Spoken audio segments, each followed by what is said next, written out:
Hello everyone, I hope you're all doing well. Welcome back to a new video. Today we're going to be looking at the Sennheiser GSP 370 gaming headset. Now, as you may know, Sennheiser are a prominent name in the audio world, and their foraging into the gaming headset world is only a recent addition over the last couple of years. Sennheiser have a few different models in their gaming headset range. The GSP 370 fits roughly into the middle of the range, with models such as the GSP 670 coming in at close to twice the price of what we have here.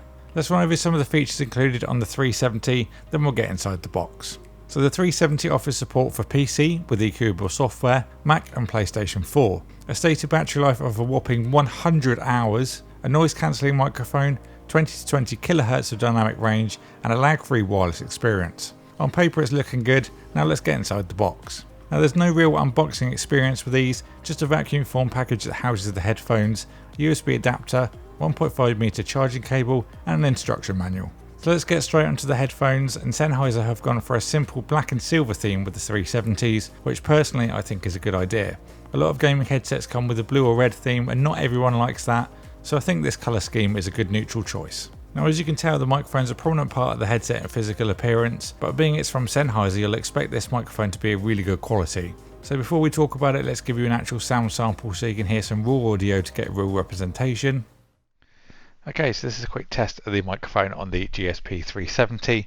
Certainly one of the better microphones I've heard on a headset. Obviously one of the biggest things that Sennheiser sells is microphones, so you would expect it to be of a good quality, and I think it is a lot better than most headset microphones that I've seen. Now, I'm not going to do any post-processing to this audio track at all. The only thing that I may do is just match the volume to the rest of the audio track, but apart from that it is completely raw out of the actual headset microphone itself. Another nice touch of this microphone is how it mutes when you raise it up, which eliminates the need to mute on your voice chat or maybe your streaming software.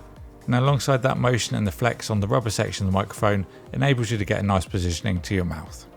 Moving up from the microphone, we'll find the micro USB charging port, which you'll use pretty infrequently, more on that later. A simple power slider, an LED indicator to show whether the headset is on, connected or connecting, and as a side note, this pairs automatically within a few seconds of inserting the USB adapter and turning the headset on, so very convenient. On the opposite side of the headset, we'll find a generously sized volume wheel, which I love. Being someone with big hands, I often find small control wheels and inline controls fiddly, so this is a welcome feature. Moving on to the inside of the ear cups, you'll find a nice soft material, one which will keep your ears cool and sweat free, unlike the pleather variants we see. The leather ear cups surround the ear and is nice and comfortable for long periods of use. And for the other spectacle wearers out there, I didn't find they had an overly strong clamping force or any pressure on the sides of my ears, which is another complaint that I generally find with gaming headsets. So another point there to Sennheiser. The headband has got a nice range of adjustability with printed notches, can match them up perfectly on each side. Now, as I did mention, if you're using this on PC, you do have available software to EQ this headset with. So now let's take a little look at that software and how it works. So this is the homepage for the Sennheiser Gaming Suite when you open the application. On the bottom here we've got 3 different options. The very far left will give you the options for playback and what you're going to hear yourself. You've got some nice smooth controls for the EQ to get a nice custom preset option on there. I've currently got this set to music, which is one of the presets that are included on the app, but you can make a custom profile if you wish. This is one that I was just playing around with. You can just add another one by pressing the little plus and then typing in what you want to call it. So on the left hand side we've got the playback mode. You've got 2.0, which is stereo sound, and then the right option is 7.1 for your gaming. I would recommend sticking to 2.0 if you're going to go for just music playback. Definitely doesn't work when using it in 7.1 mode. When you do enable that 7.1 option, you get an option for reverb, which is really nice to see. Generally don't see this with gaming headset software, so this is a nice touch. Won't be for everyone, but the option's there if you want it. And then on the right hand side we've got a quick sound test. I'm just going to switch over to the actual microphone that's on the headset so you can hear how this sounds. Enhancer, so this is currently set to default, which is off. Then we can enable the warm and hopefully you'll see a little bit of a change in the voice. And then the clear setting there as well. Not too sure if this will come through, but hopefully it will, to give you an idea of the different changes that this will make. Let's go back to off for now. In the middle we've got the mic options, so for example the gain, and then you go and adjust this little wheel on the right hand side. You can do a noise gate as well. The side tone option is kind of greyed out there. I think that might be a feature that's specific to maybe the GS 670. So maybe that's something that isn't available on this model. And then the right hand side, we've got some noise cancellation to reduce the ambient noise options there as well. That's another thing that I found to be greyed out. So I'm not sure whether that's just the higher end model rather than the 370. So now we've had a look around the headset and the software, I'm going to give you my conclusion. So first and foremost, let's go over the sound. Obviously that's the main thing you're going to be using these for. Now you can listen to these with music, as I did mention, in the software, and I have been doing that for quite a while now, and I really do enjoy listening to music through these headphones. Now being from Sennheiser, I did expect them to be a pretty good quality, and they have reached that expectation that I did set. There is a nice range of bass, and obviously you can EQ that down a little bit if you don't want it to be too bassy. They're not going to be quite to that bone rattling sort of range, but I'm sure that's something that the 670s will do if you want that.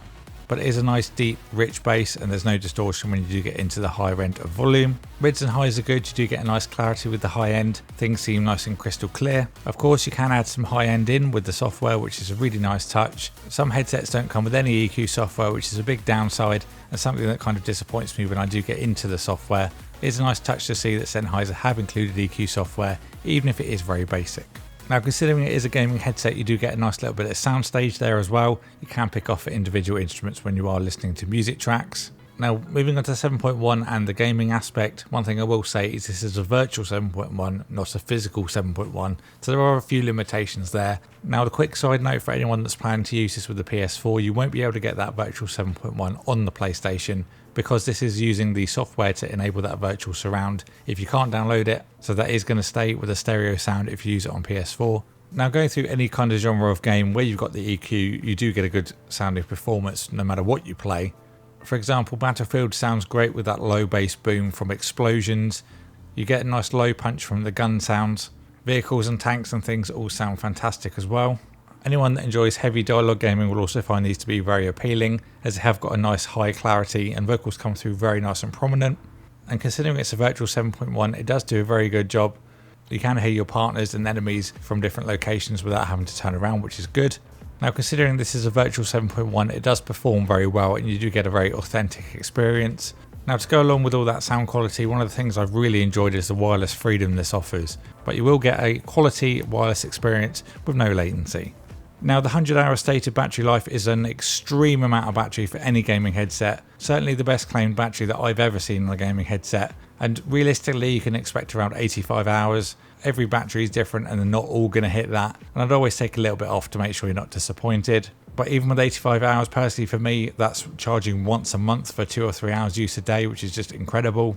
I love the microphone mute as well, that's really handy if you need to just go off, do something quickly and come back, you can just flick it without having to touch your keyboard or your streaming controls or anything like that, which is nice and easy. I like that it comes with a carry bag, maybe a hard case would be better for some people, but you could always look at getting a third party one if you really need that. This does use micro USB, which is a shame. I really would like to see USB-C as it's kind of the new standard, but hopefully in a new generation we'll see that implemented. Auto pairing is lovely, didn't have to do anything, literally plug the USB receiver in, turn the headset on and it'll pair in a few seconds, cuts out all the manual work. They do have a good clamping force, as I mentioned. If you wear glasses you're going to be a-okay with these, you're not going to get any discomfort from wearing them for long periods of time. It has got a good clamping force but not overly strong. They are a little bit bulky, but they are lighter than they look with the plastic construction. If these are too bulky for you, then definitely don't consider the 670s because they're even bigger still. But in terms of sound quality that they offer, it is another step up from these. So if you are going for the best of the best sound, then you will have to do a bit of a payoff with the size of the headphones. Overall, they offer a great price to performance, and this is certainly one of the best gaming headsets that I've used as of yet. It would be nice to take a look at the 670s, and I'm hoping we can get those next to have a look at, maybe do a little comparison as well. So overall, great package from Sennheiser. I will put the links for these in the description box below if you want to get a pair for yourself. If you've got any more questions, then please leave them in the comments box below and I'll get back to you. I know I can't cover everything in one small video, so if you have any more queries, do leave them below. If you enjoyed this video and you haven't already, please consider subscribing and ding the bell so you don't miss an upload.